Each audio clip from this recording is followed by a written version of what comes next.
Good morning, children. How are you all? I hope you all are fit and fine. So, children, today we are going to continue with our chapter 10 Motion and Measurement of Distance. Children, in this chapter, we are going to discuss about different kinds of motion. So, first, we should discuss about the vibratory motion. Children, in the vibratory motion, there is another kind of oscillatory motion in which the body doesn't move as a whole. The entire object doesn't move.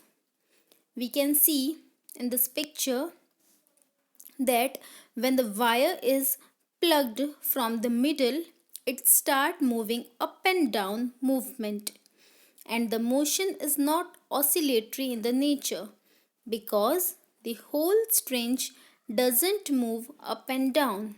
Such a motion is called the vibratory motion, and it must be noticed that during this motion a change in the shape and size take place. So, children, all the musical instruments such as guitar, violin, sitar, drums, etc., produce a vibratory motion.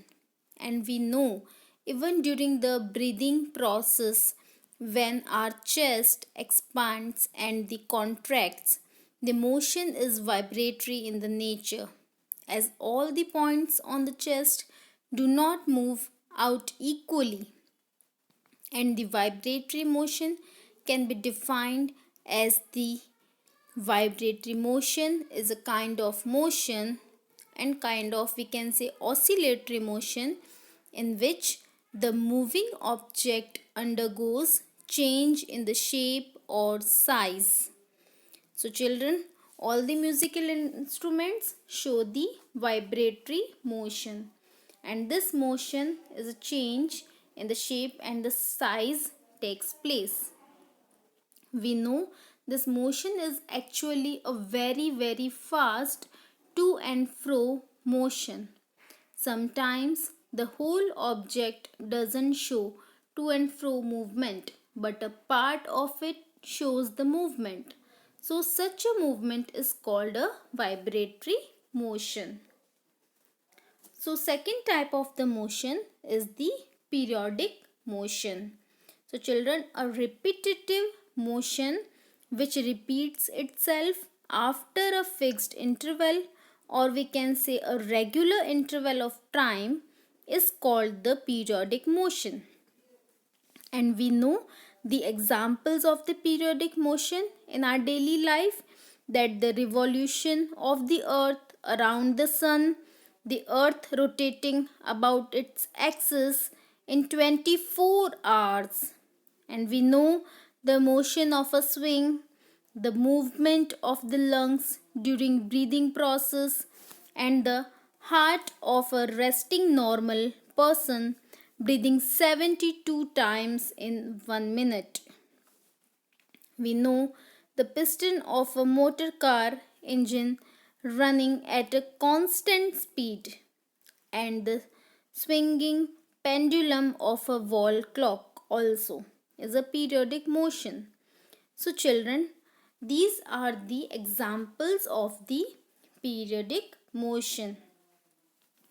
The periodic motion, when we can say the same motion repeats itself after the equal interval of time, we call it the periodic motion. The next type of the motion is the oscillatory motion. So, children, what do you mean by the oscillatory motion? When a body moves to and fro about a fixed point, it is said to be oscillatory motion. And we know the examples of the oscillatory motion. We know that a boy on a swing, like we can see this in the diagram in this picture, the pendulum of a clock moving to and fro is the example of oscillatory motion. Children, in this motion along the same path without any change in the shape, there is a motion of a to and fro, and we can say back and forth movement as a whole. And we know the motion of such object is called the oscillatory motion. The next type of the motion is the random motion. This type of motion is not in your book. Only for your knowledge, I am explaining you that the irregular motion of a body in which the direction is not fixed is called the random motion. While we are playing, our direction is not fixed. So we can say that it is the type of the random motion.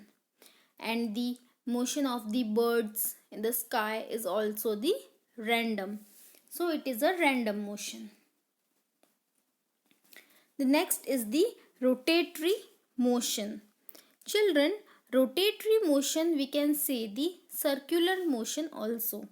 A motion in which a body moves about a fixed axis without changing its position. It's called the rotatory motion.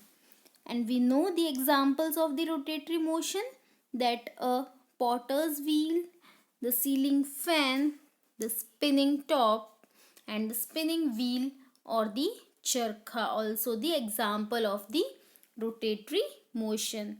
When a body undergoes translatory motion in such a way that its part cover the different distances in a given time, it is said to have a rotatory motion. And the last type of the motion is the translatory motion. As we have discussed previous, that the motion in which all the points of a moving body move uniformly along a straight line path, it is called the translatory motion. And children, there are mainly two types. First is the rectilinear motion and second is the curvilinear motion. If a body moves in a straight line, it is called a rectilinear motion. But if a body moves along a curved path, so that it is called that the curvilinear translatory motion. So hope children, this topic is clear. You have very well understood the different kinds of motion. So children, today is your homework to learn all the examples of different kinds of motion. In the next class, I will ask you questions related to different kinds of motion. If any query, you can write in query box. Thank you children.